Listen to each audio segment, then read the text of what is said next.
Buenas noches, queridos alumnos.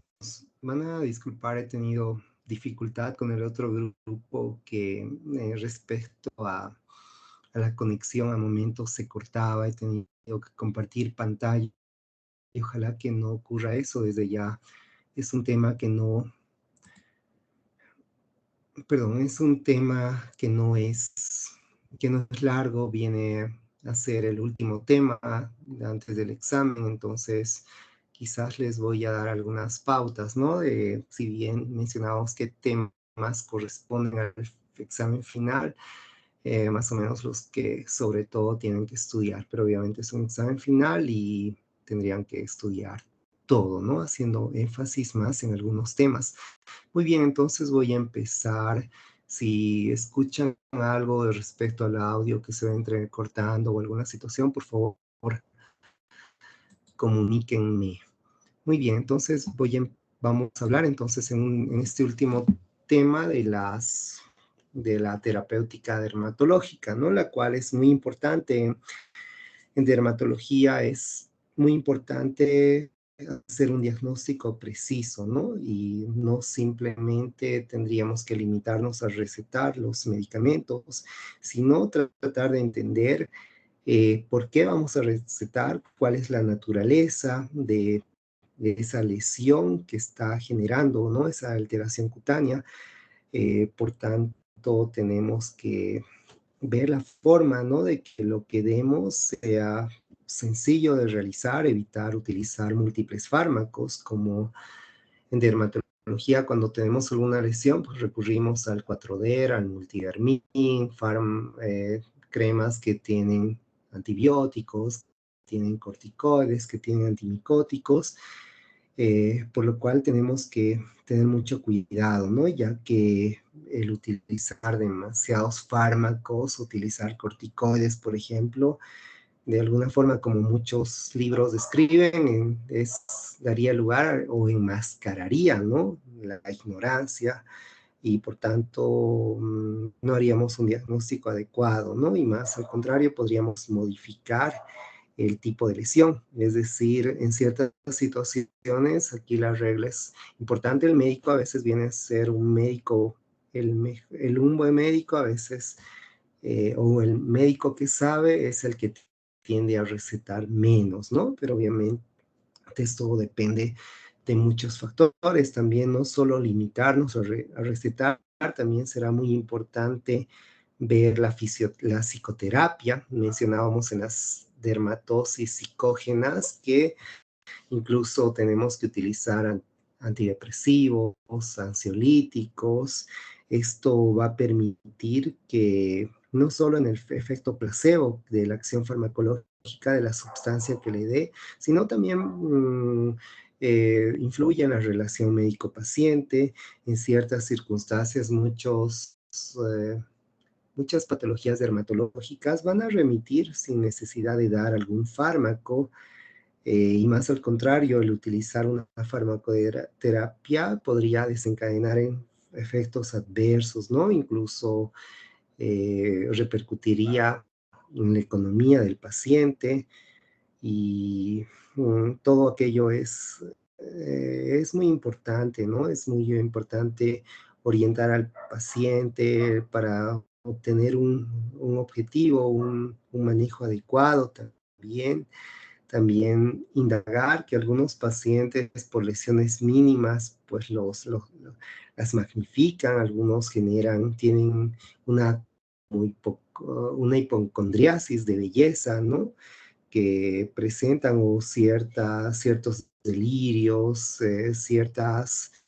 una imagen dismórfica, ¿no? A veces el paciente modifica o magnifica la lesión, por tanto, es muy importante indagar respecto a los rasgos obsesivos, a los rasgos psicóticos que puedan presentar los pacientes, ¿no? Abordar adecuadamente la piel para utilizar todas las diversas sustancias que vamos a describir, ¿no? Entonces, será muy importante de las modalidades terapéuticas el uso, ¿no? En el caso de utilizar una terapia tópica, será, por ejemplo, importante ver si son lesiones pequeñas. En ese caso se utiliza, ¿no? una terapia tópica, cuando a las áreas circunscritas eh, mm, requiere una terapia intensa con drogas potentes o también cuando la sustancia activa pues, posee efectos sistémicos tóxicos, ¿no? Entonces, en ciertas situaciones, por ejemplo, un eczema, un paciente con diabetes, con úlcera gástrica, con hipertensión, inmunodeprimido, en todo caso tendremos que hacer un tratamiento tópico, ¿no? Ya que los corticoides, por ejemplo, ante un proceso infeccioso o riesgo, pues va a diseminar. Y también esto va a ser en función de alguna forma, la terapia tópica en ciertas situaciones tiene costos relativamente bajos. Entonces, ¿y en qué situaciones vamos a hacer una terapia sistémica? Si las lesiones son extensas, si tienen tendencia a la diseminación también, si los costos de la terapia tópica son más elevados que que el tratamiento sistémico, también tomar en cuenta que muchas cremas tópicas pueden modificar el aspecto, el color de la piel, incluso los corticoides cuando se da desmesuradamente va a producir una atrofia de la piel. También el riesgo de que algunos fármacos tópicos puedan irritar, sensibilizar más la piel o que el cuadro no, o sea, no haya respuesta al utilizar tópicamente, ¿no? O si hay riesgo que esta entidad pueda diseminarse, por lo cual de forma sistémica podríamos evitar que se propague la entidad. Entonces existen diversos medicaciones tópicas, las cuales pueden ser líquidas, pueden ser semisólidas, sólidas o pueden ser de otras formas, ¿no? Ahí, por ejemplo, está lo que son las medicaciones líquidas van a ser lo que son las soluciones, por ejemplo, las soluciones las cuales van a aportar van a tener cierta utilidad en ciertas situaciones, ¿no? Por ejemplo, bueno, las soluciones, las cuales son líquidos que contienen ciertas sustancias que están disueltas en una baja concentración, generalmente se emplean para curaciones húmedas. El objetivo es la disección son las exudativas, ¿no? Entonces su objetivo es antipruriginoso, es refrescante, es antiinflamatorio, es antiséptico y también ejerce un efecto de limpieza. También aquí, aparte de las medicaciones líquidas, las soluciones, también están las lociones, ¿no? Las lociones también aportan bueno, tienen una importancia ya que, por ejemplo, esas lociones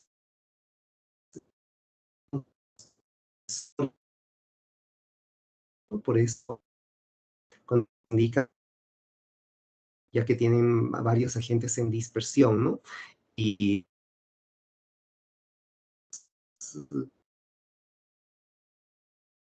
que cuando se va a pasar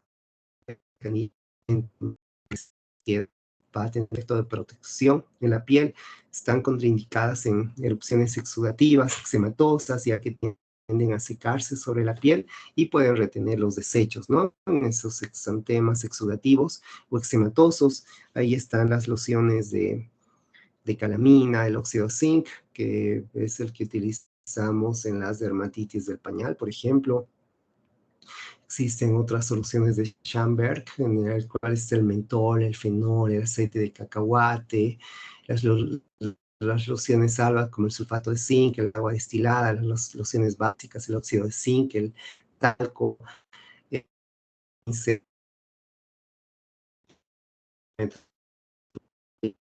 y también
Queridos alumnos, muchas gracias. Miren, he tenido dificultad con el internet. Mi internet está mal, pero me van a decir, como les he mencionado, cualquier cosa, por favor. Entonces, es un tema, es un tema corto, no, vamos a terminar rápido. Son algunas pautas que es importante mencionar. Si no consigue abrir así, voy a tener que compartir la pantalla. Es lo mismo, he tenido ese problema con el otro grupo y bueno, con otro grupo de otra materia, y lo cual ha condicionado de que tengamos que, la parte del tratamiento del tema que estoy dando, tenga que reponerlo mañana, y creo que fuera un tanto complejo tener que utilizar otro tiempo de ustedes, ya que de algunos tienen otras materias, aparte ya están empezando los finales. Entonces, un poquito de paciencia, por favor. A ver, voy a intentar compartir pantalla para que...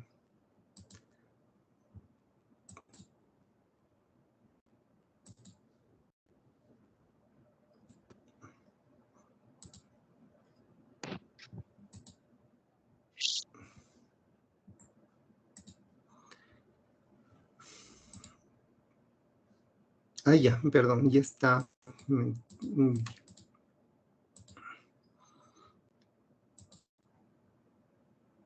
Bueno, entonces creo que habíamos quedado en los ungüentos, ¿no? Ya habíamos visto previamente lo que son las soluciones y las lociones, los geles, los ungüentos que son insolubles, que lubrican la piel seca, que retienen la humedad y generalmente se utilizan en dermatosis crónicas, ¿no? Ahora vamos a describir los polvos, que los polvos son sustancias absorbentes. Generalmente los polvos están formadas por sustancias que son de origen mineral, pero en ciertas situaciones pueden ser también de origen vegetal. Hay múltiples, los más conocidos pues está el talco. Entonces estas son combinaciones, ¿no?, de sólidos, las cuales se van pulverizando con el fin de disminuir la humedad. Actúan secando y enfriando, y al aumentar el área de la superficie disponible, y, bueno, va a generar la evaporación. La humedad se va a pegar a este polvo, ¿no? Consecuentemente se seca el área, disminuye la posibilidad de maceración y consecuentemente va a minorar o va a disminuir la fricción que puede haber entre dos partes, ¿no? Sobre todo en partes intertriginosas. Ahí dentro de los polvos se encuentran el talco, ¿no? Que el talco es el silicato de magnesio hidratado. También está la celulosa, está el óxido de zinc, el estearato de magnesio. Existen otros, ¿no? La bentonina, el desentex también, los cuales tienen ese efecto, ¿no? Refrescante, adherente, astringente y reductor. Los jabones, también los jabones son otros fármacos bueno, otras sustancias que podemos utilizar. El objetivo de los jabones es eh, emulsificar las grasas con el agua. Son alcalinos, pero pueden variar en el pH, ¿no? Existen variedad de jabones, algunos son desgrasantes, que sirven, por ejemplo, para que se quite la grasa, que es útil en acné, en dermatitis seborreica. También los jabones neutros, como el Dove, que tenemos en nuestro medio, que su pH se acerca al neutro, ¿no? También los jabones grasos, que se agregan aceite para lubricar. Hay jabones terapéuticos que eliminan bacterias en algunas zonas, y también se utilizan en el lavado quirúrgico, ¿no? Y las pastas también. Las pastas son otras alternativas que se utilizan en dermatología, ¿no? Las pastas en las cuales pueden incluir las pomadas, las cremas, los ungüentos. Se utilizan grasas minerales en su preparación, también grasas animales o vegetales. Ahí, bueno, su uso sobre todo se utilizan como capas protectoras, ya que es difícil penetrar a través de ellos, no interfieren con la transpiración, no conservan la humedad de la piel, así como son difíciles de aplicar, son difíciles de quitar, ¿no? Generalmente en úlceras de pierna, cuando inician a granular, se puede utilizar como es la bota de una, que ya habíamos hablado cuando describíamos las úlceras varicosas, ¿no?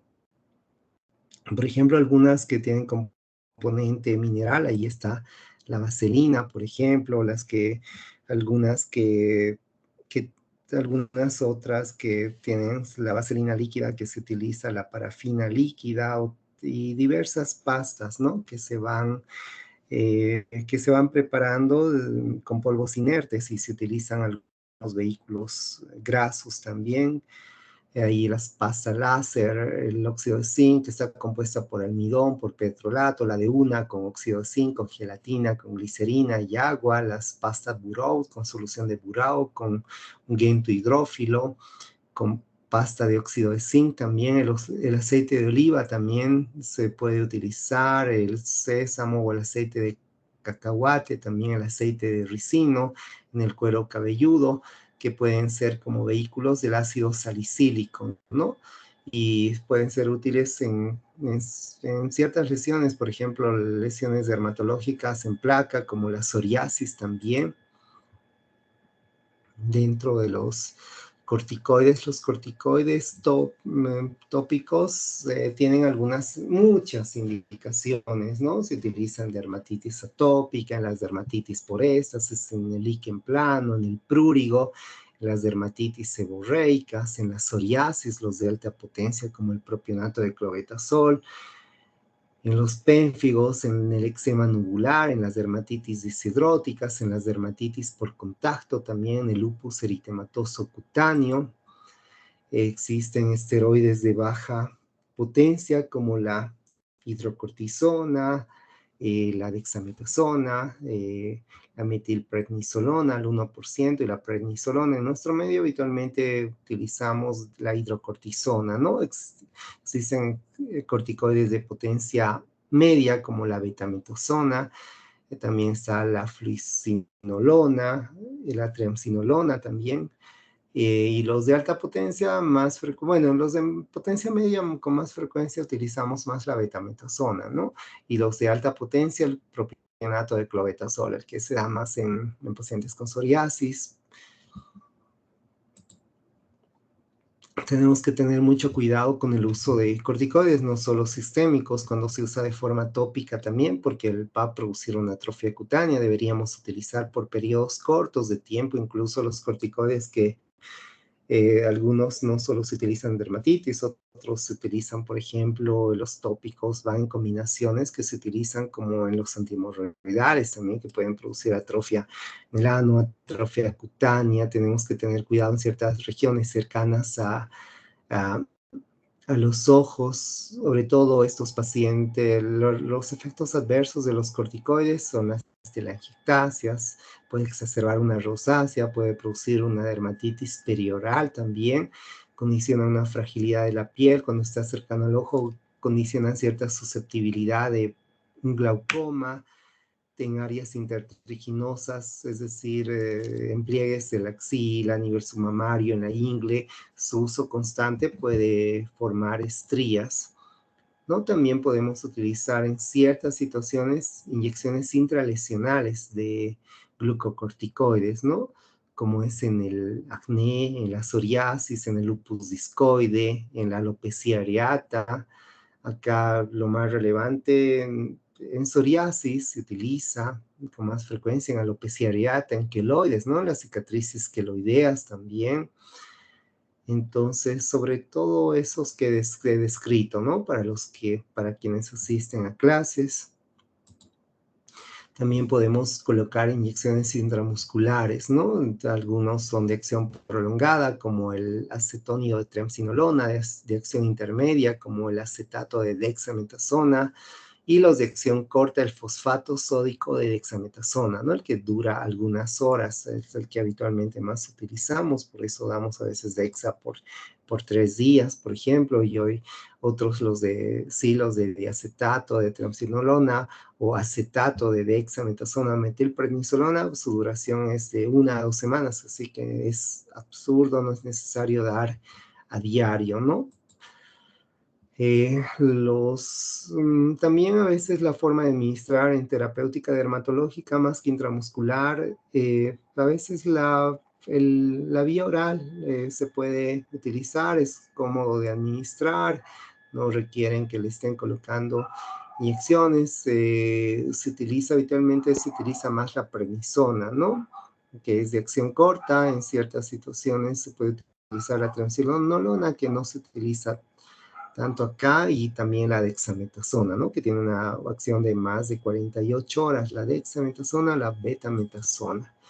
Los antihistamínicos también, que tenemos que tener cuidado con algunos, con sus efectos colaterales, como por ejemplo la sedación nocturna, los efectos anticolinérgicos. Los de primera generación, los H1, van a inhibir la acción de la histamina en los receptores H1, ¿no? Disminuyen el prurito en dermatosis de origen alérgico. Y los de segunda generación son antagonistas H1, la conserva la eficacia y generan poca sedación. Entonces, hoy en día más se utiliza de segunda generación. Hay muchos pacientes que vemos que trabajan con auto, trabajan con maquinaria, entonces tenemos que ver, ¿no? Al prescribir un fármaco tenemos que ver los efectos colaterales, ¿no? Que pueden producir, porque no por una dermatitis le vas a dar una baja médica, ¿no? Entonces, los de primera generación están la hidroxicicina, la difenhidramina también. Acá viene todo este errado, viene aquí la clorfeniramina, por ejemplo, ¿no? Porque la cetiricina, así como la loratadina, la desloratadina, forman parte de los de segunda generación, ¿no? Es decir, se da una dosis al día, son seguros, no producen sedación o producen muy poca sedación. También hay hay procesos asociados a bacterias, con lo cual tenemos que utilizar hay vías tópicas de administración como la mupirocina, la eritromicina, la gentamicina, la clindamicina, que tienen efectos antibacterianos, ¿no? Que se puede administrar, pero en ciertas situaciones cuando son piodermitis, impétigos, ya sea estreptocócicos o estafilocócicos, perdón, tendremos que considerar utilizar agentes betalactámicos y isoxazoilpenicilinas, pensando en estafilococos, en estreptococos, ya sea penicilina. Hoy en día ampicilina no se utiliza, penicilina, amoxicilina, se puede utilizar frente a gram negativos, aminoglucósidos, ¿no? Como el gentamicina, también se puede utilizar macrólidos, se puede utilizar tetraciclinas, sulfonamidas. En el acné, más utilizamos eritromicina, tetraciclina, teniendo en cuenta los efectos colaterales. La aminociclina también es de los antibióticos, su uso es en acné. Las tuberculosis cutáneas, la rifampicina, la streptomicina. En las infecciones cutáneas también podemos utilizar cefalosporinas de primera, segunda, tercera generación, quinolonas, macrólidos, obviamente quinolonas en niños menores de 15 años, mujeres embarazadas, no es recomendable, pero si a excepción de las embarazadas, si el beneficio excede el riesgo en niños, pues se podría utilizar, aunque hay tanta terapéutica alternativa que habitualmente no se requiere utilizar, ¿no? Dentro de los agentes antimicóticos, podemos utilizar desde nistatina, agentes imidazoles, el itraconazol, el fluconazol, inclusive si son micosis profundas. Ahí ya tendremos que utilizar fármacos incluso en bolo, endovenoso, como la anfotericina B, ¿no? En cuadros bien complejos. Y también los agentes antipalúdicos, que en los agentes antipalúdicos hemos descrito en reumatología, como la hidroxicloroquina, que se utiliza, por ejemplo, en la artritis reumatoidea, en el lupus eritematoso sistémico, son fármacos alternativos.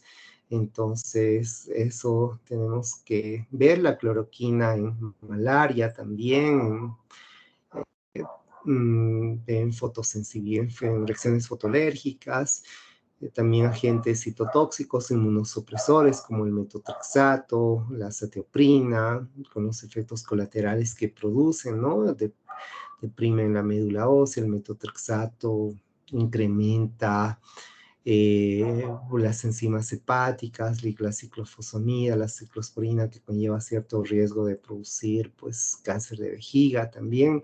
Esos son en ciertas situaciones, ¿no? No son fármacos que habitualmente se utilizan, pero de acuerdo a la patología se pueden utilizar, ¿no? Dentro de la terapia farmacológica, perdón, la terapia dermatológica también podemos recurrir a la electrocoagulación en el caso de ciertas lesiones en las cuales pues no se sospeche que puedan ser cancerígenas, en algunos nevos se puede hacer que no son patológicos, se hace la electrocoagulación, inicialmente utilizando anestesia local. Eh, entonces, el objetivo de esta electrodesecación es que la aplicación va a desintegrar, ¿no? El calor de esas células que están en la trayectoria de esas ondas, ¿no? Ya que y consecuentemente el tejido se va a dividir como si se cortara con una hoja de afeitar. La crioterapia también es una alternativa, es que la cual se utiliza nitrógeno líquido, la que puede utilizarse en diversas entidades, incluso en células cancerígenas. Es muy poco invasivo, generalmente en tumores de piel, lunares precancerosos, en nódulos, en papilomas cutáneos, en algunas pecas que no son muy estéticas.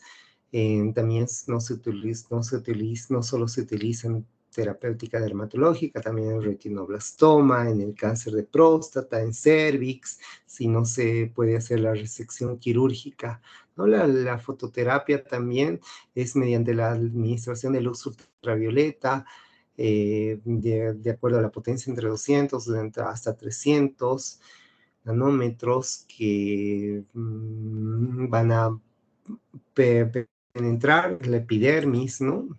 La luz ultravioleta también que puede atravesar niveles profundos de la dermis. Entonces todo eso se puede utilizar, ¿no? Se puede utilizar la fototerapia que realiza radiación ultravioleta y se utiliza también fotosensibilizantes orales, ¿no? Que son los oralenos, el PUA. Las ventajas que ofrece es que no se necesita medicación oral o tópica, respuesta más rápida que con luz ultravioleta y similar al soraleno, ¿no? El tratamiento puede ser seguro para niños, para mujeres embarazadas o en etapa de lactancia. El eritema es menos predecible y es más intenso y persistente, ¿no? Que con la luz ultravioleta, ¿no? Solo que el utilizar este PUA, las lámparas, el equipo son más costosos. Las patologías que responden bien a la exposición de luz ultravioleta de banda estrechas son la psoriasis, el vitiligo, las pitiriasis, liquenoides, las micosis fungoides, las dermatitis atópica, las reacciones medicamentosas. Ahí entonces con la luz ultravioleta de banda estrecha puede coadyuvar, ¿no? A la psoriasis en placa. Así también otras alternativas es el láser, ¿no? Los cuales amplifican una radiación de luz, en- y lo cual en regiones infrarrojas, visibles y ultravioletas, ¿no? Es el láser que ejerce esa acción y tenemos que tener cuidado, no deberíamos exceder en el tiempo que aplicamos esa irradiación en el área que estamos tratando, ¿no? Y tenemos que hacer pautas, ¿no? No más de 5 minutos y ir alternando desde hasta 30 minutos.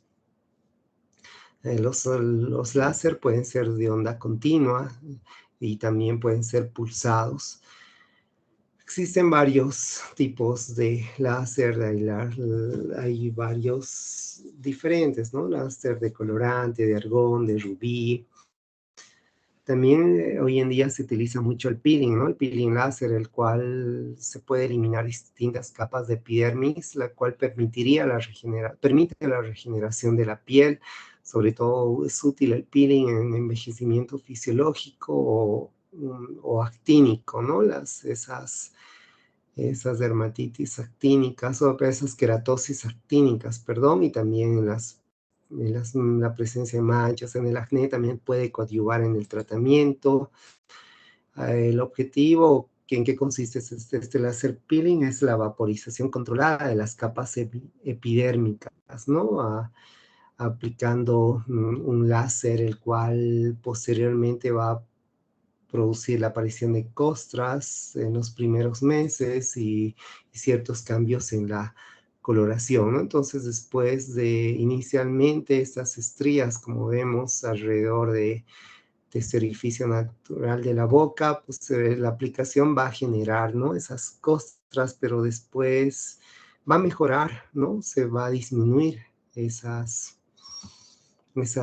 arrugas que presenta el paciente. También puede haber lesiones vasculares, podemos aplicar láser en los hemangiomas, en malformaciones congénitas, en telangiectasias, en la rosácea, que también una de las etapas cursa con telangiectasias, en las estrías también, en algunos nevos, en el sarcoma de Kaposi también se puede utilizar. Entonces, como vemos en esta variedad de los tumores vasculares, la mancha en vino oporto con estas técnicas puede demostrar con este láser con colorante pulsado, puede mejorar, así como también las telangiectasias, ¿no? Mejoran bastante. También el láser se puede utilizar en la depilación, que es una alternativa, ¿no? A la depilación definitiva. Entonces, el objetivo de este láser es conforme pasen varias sesiones, los pelos se van a tornar más finos, ¿no? Y van a crecer más lentamente. También puede mejorar las foliculitis crónicas y conlleva menor riesgo de cicatrices, ¿no? También el láser de colorante pulsado puede ser útil para eliminar los tatuajes, también las estrías. Hay otros que tienen se puede utilizar pulsos intensos de luz, lo cual permite atravesar las capas más profundas de la piel, ¿no? El objetivo de esto es que podría estimular a la capa al colágeno y a los vasos sanguíneos debajo del epidermis, ¿no? Permitiría que se contraigan, esto reduciría el enrojecimiento y también la mejora bueno, esta disminución, esta alteración a nivel de los vasos sanguíneos, aparte que reduce el enrojecimiento, mejoraría, ¿no? O disminuiría las líneas de la edad, es decir, las arrugas. Las indicaciones, entonces, es en el enrojecimiento causado por el acné rosáceo, mal llamado acné, es decir, por la rosácea, en hiperpigmentación, en la presencia de venas faciales, en arrugas causadas por envejecimiento o daños por el sol. Habitualmente se hace 5 sesiones, ¿no? De unos 20 minutos y con eso se consigue un objetivo. Bueno, se consigue bastante mejora. La fotodinámica también, que se utiliza unos compuestos, se administra un compuesto fotosensibilizante, ¿no? En las células blanco y posteriormente la irradiación de luz de longitud de onda y que con la presencia del oxígeno va a inducir la formación de radicales libres y va a condicionar una necrosis de las células y podría coadyuvar en el manejo del acné, del fotoenvejecimiento y del carcinoma vasocelular. Entonces son alternativas.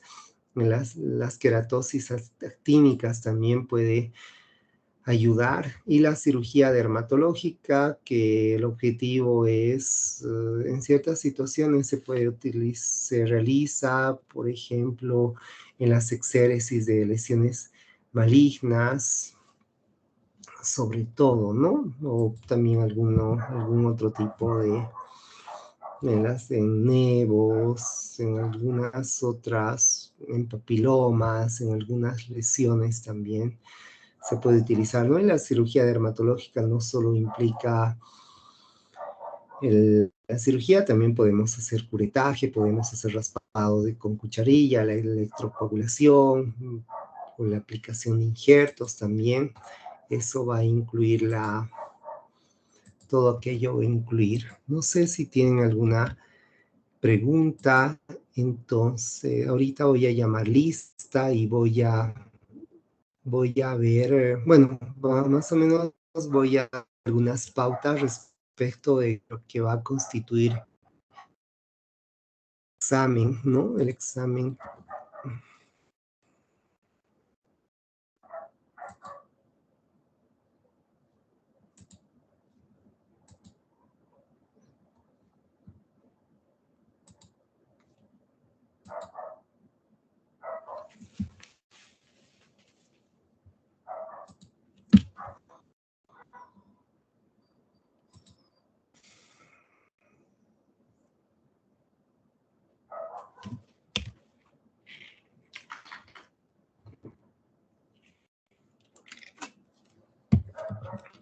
Laura Álvarez.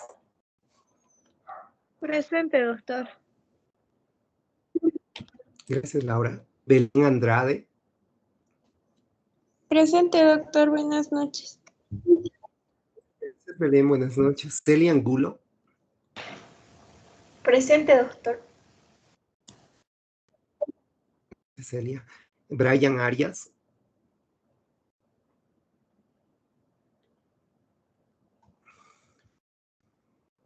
Variña Arázola. Micaela Bustamante.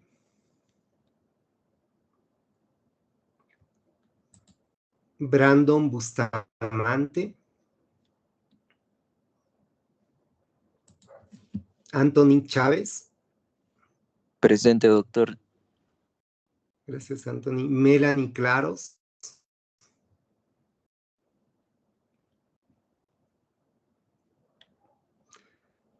Frank Cordero. Presente, doctor. Buenas noches. Gracias, Frank. Buenas noches. Paola Corrales. Cristian Cosillo. Presente, doctor. Buenas noches. Listo. Buenas noches. Glenda Cuadros. Presente. Gracias, Glenda. José Espinosa. Presente, doctor. Gracias, José. Johanny Fernández. Dayana García. Kelly Guarayo. Presente, doctor. Gracias, Kelly. Mauricio Laguna.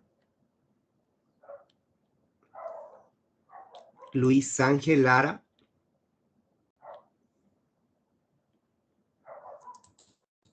Gabriela León. Presente, doctor. Gracias, Gabriela. Karen López. Presente, doctor. Gracias, Karen. Dayana Lozano. Presente, doctor. Buenas noches. Gracias, Dayana. Buenas noches. Andrea Machicado. Presente, doctor. Gracias, Andrea. Linet Mamani. Presente, doctor. Buenas noches. Gracias, Daniela. Buenas noches. Hugo Miranda. Presente, doctor. Buenas noches. Gracias, Hugo. Buenas noches. Julio César Osorio. Rubí Paco. Stephanie Prado. Evelyn Rocha. Presente, doctor. Gracias, Evelyn. Edith Rojas.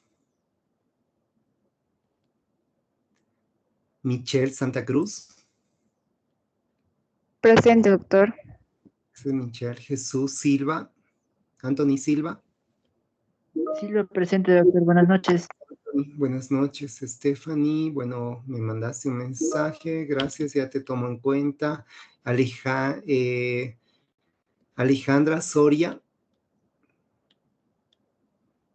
Belén Tarqui. Diana Talla. Isabel Ticona. Geraldine Torrico. Lady Valdés. Presente, doctor. Gracias, Lady. Eric Vargas.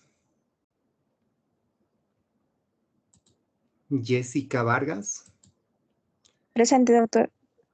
Gracias, Jessica. Rodrigo Vargas. Denise Velarde. Ángel Vidal. Ana Pamela Yugar. Muy bien, alguien que no haya llamado.